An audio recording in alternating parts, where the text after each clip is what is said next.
All right, looking at Jeremiah, and the time period with Jeremiah here, we're looking at the different kings that were around. You might have had this screen here, these notes. But it's just the prophecy of Zedekiah. What's going to happen? What would happen to Zedekiah? That it was prophesied that he would go into captivity. Ezekiel said, "Yeah, you'll go in, but you won't see the land." And when you first look at this from a human standpoint, okay, Jeremiah said he'd be forced to look in the eyes of Nebuchadnezzar. Ezekiel said that he would not see the land of Babylon, even though he'd be carried to Babylon. Our human nature would think, well, how in the world can you go to Babylon and not see Babylon? Yeah, well, his eyes were put out after seeing his two sons, and then they carried him chains to Babylon. So the Bible is very clear about this. The rich people of the land, which I'm a capitalist. I believe, and by that, I believe that in free enterprise, and I believe that everybody has the right to start their own business and work their own business as they see fit. And if you make money at it, then that's great. I have no problem with that. Money is not evil. It's not a sin. The love of money is the problem. It's not money. So I don't have a problem with people making money at all. However, being rich can lead to a lot of problems, and some of the problems are, if I've got this amount of money, then I want even more. The greed sets in. And in the days of Israel, the 613 Old Testament laws were given to the people and how they were to deal with one another throughout their lifetime. And one was that if you say you had somebody who decided maybe their health was bad and they couldn't work their field that year, they leased it to someone else. Or something happened, they got into financial trouble where they couldn't afford to take care of everything, then they would become enslaved to another Jew. Right? A Jew would be enslaved to another Jew. Now, the problem with that is that when we hear the word slave, we think of American slavery. And therefore, we pattern everything after that, and we think how horrible that was to be a slave in the times of the Old Testament times. When it really wasn't a bad thing. First of all, you had to treat the people with respect, and your slaves were actually, today we would really say, employees. Because you owed a debt, and you worked until that debt was paid off, and they couldn't charge interest off the debt.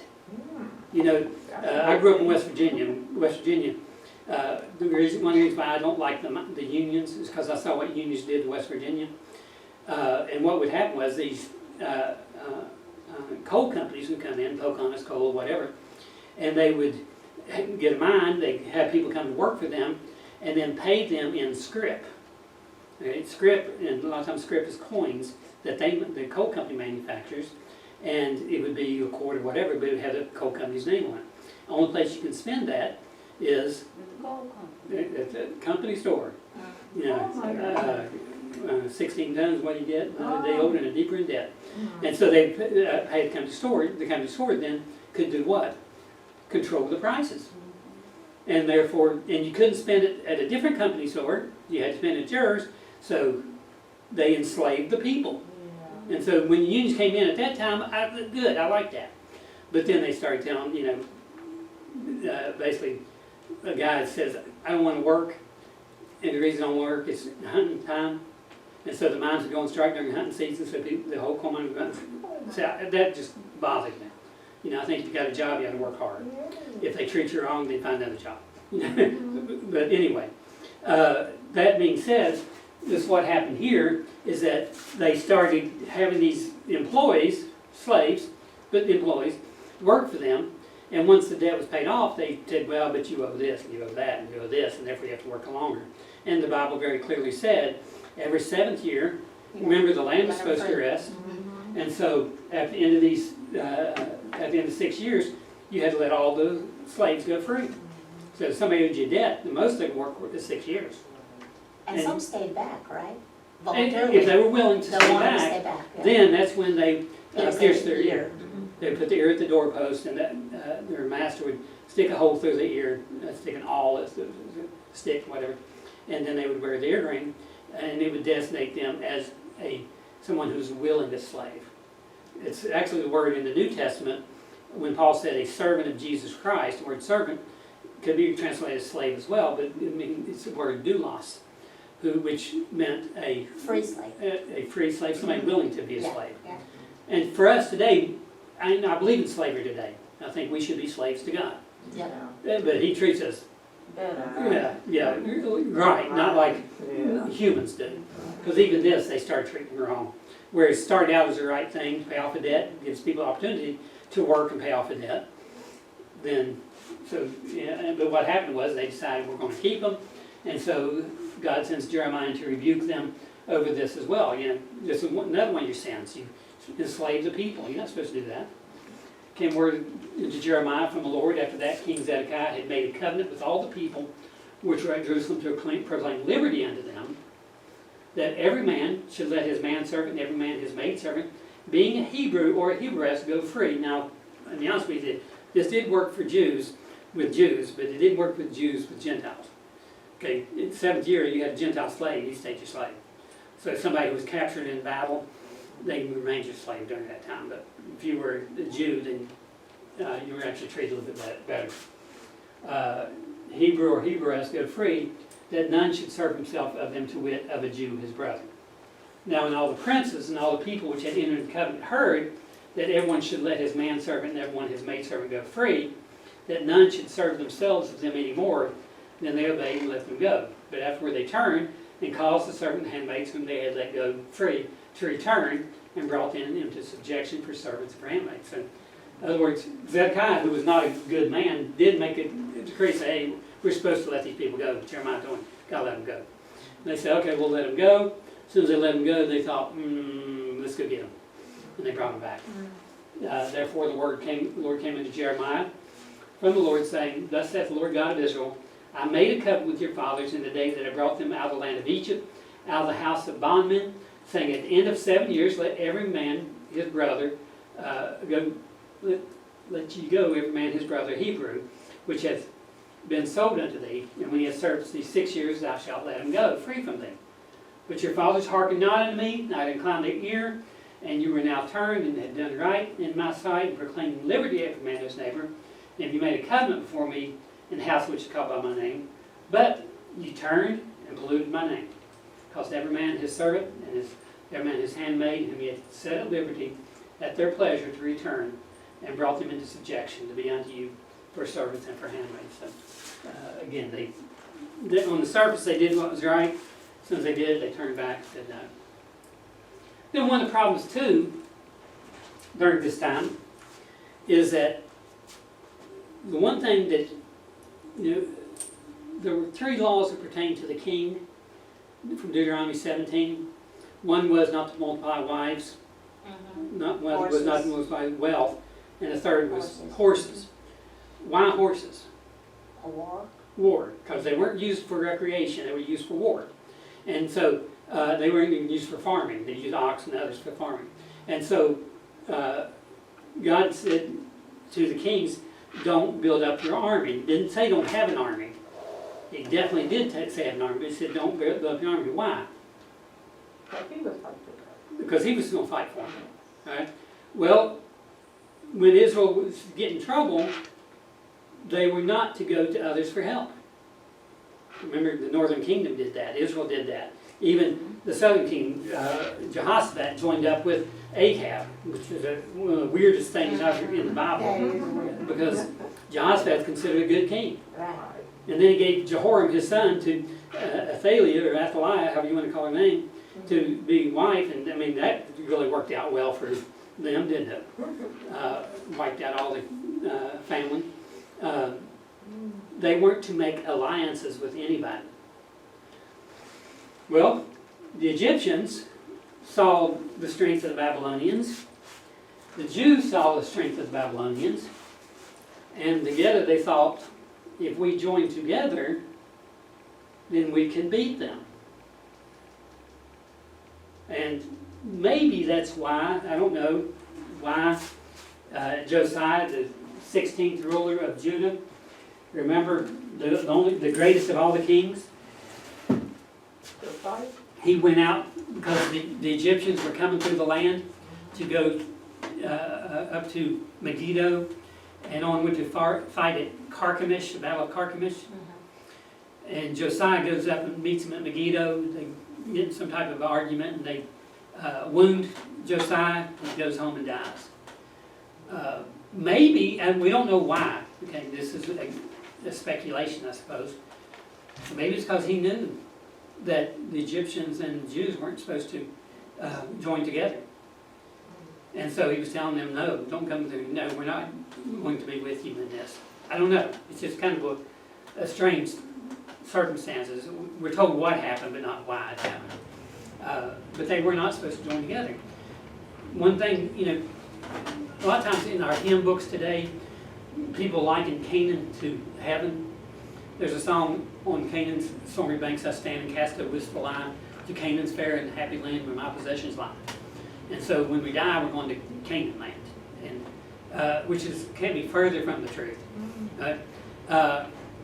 They picture Canaan as a picture of heaven.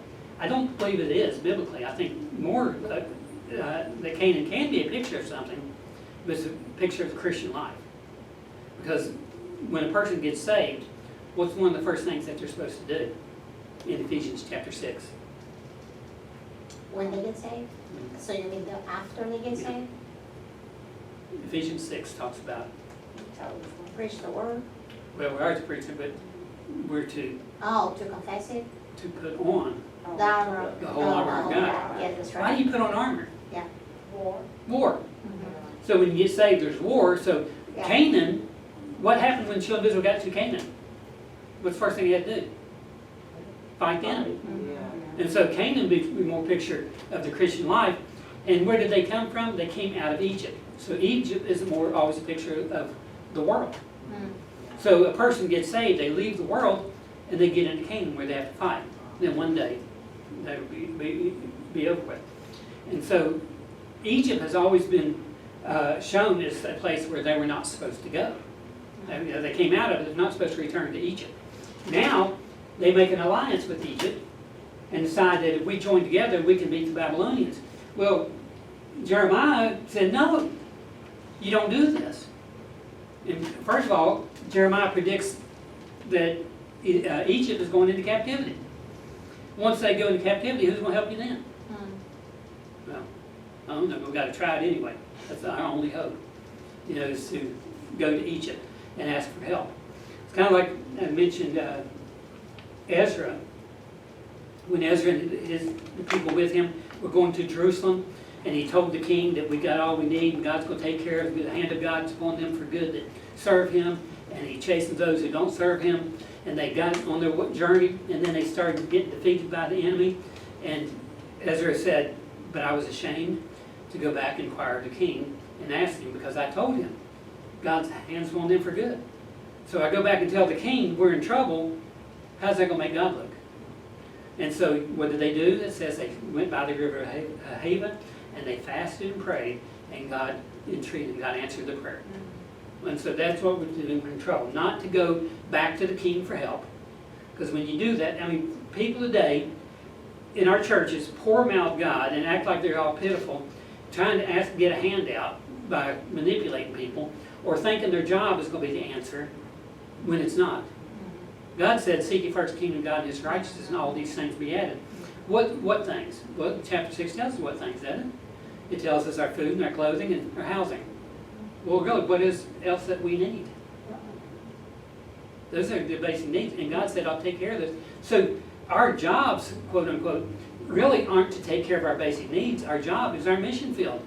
Our job is our resources used to go throughout the whole world and preach the gospel or to minister to others. Now you have preachers saying because they want all this stuff. They'll say that, what you just said, but then they'll say, but what else did God say? Yeah. Did he not say he'd give you the desires of your heart? Yeah. Now that's the last part. He got the people all excited then because what is their heart? They want a bigger car, they want a bigger house, they want this and they want that. Yeah.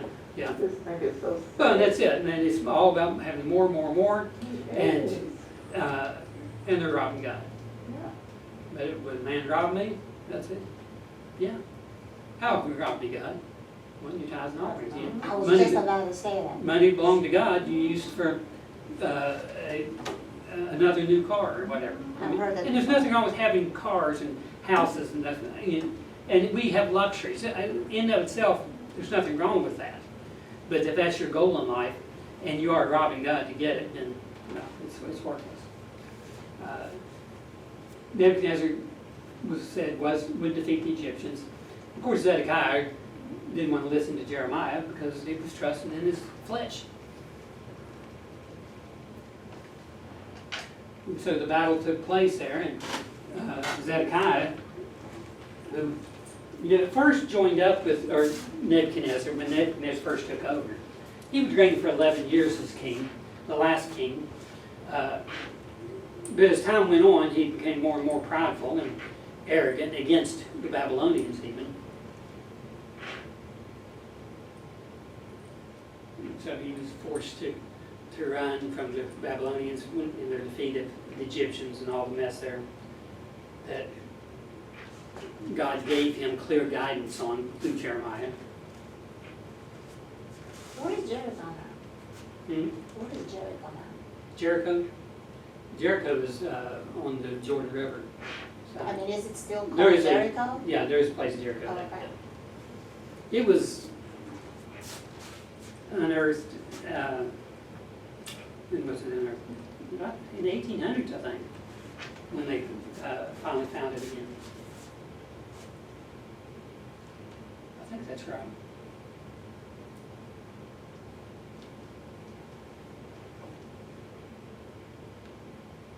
Actually, there were two Jerichos near each other.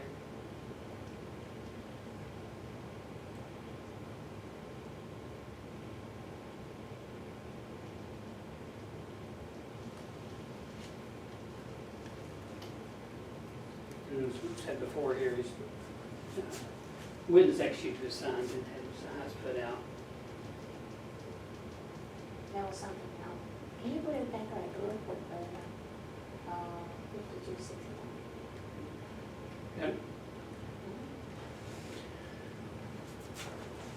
Jeremiah, although opposed to Nebuchadnezzar in all his ways, did find favor with Nebuchadnezzar. You know, Nebuchadnezzar was a politician. You know, if the enemy today, whoever our enemy may be, let's say China, or say Putin decided he's going to use nuclear weapons and he wipes out other countries, and then he decides he's going to control the United States. And so he captures all the senators and congressmen. What would we do? Would we start saying, yes, sir, Mr. Putin, I agree with you, I'll do whatever you want?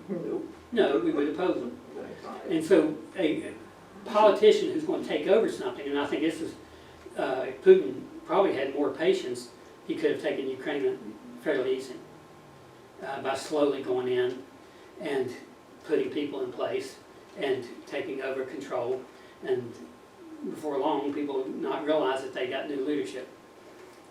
That's what Nebuchadnezzar did.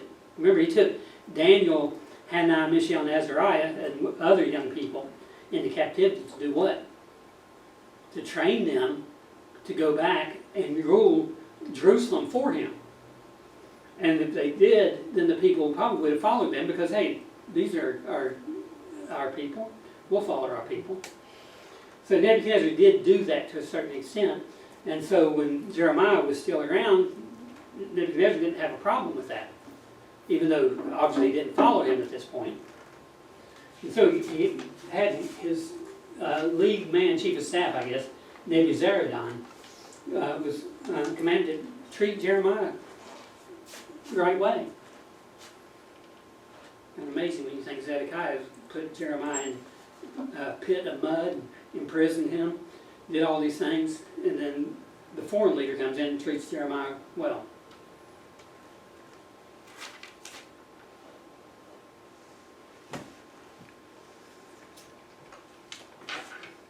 Jeremiah was given the choice, I guess, not a chance, but the choice of going into Babylon or staying in Jerusalem. And Jeremiah decided to stay in Jerusalem, which I'm sure God commanded him to do that. That's a cool name. Never say I know. Cool name. Yeah. I don't know what it means. I haven't looked it up.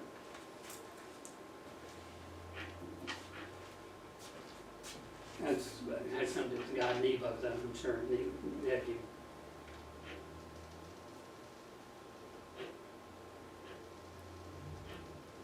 It's better than Mayor Heshbaz. Yeah.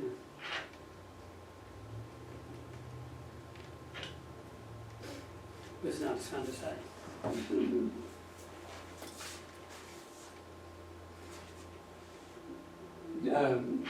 Nebuchadnezzar then appointed Gedaliah.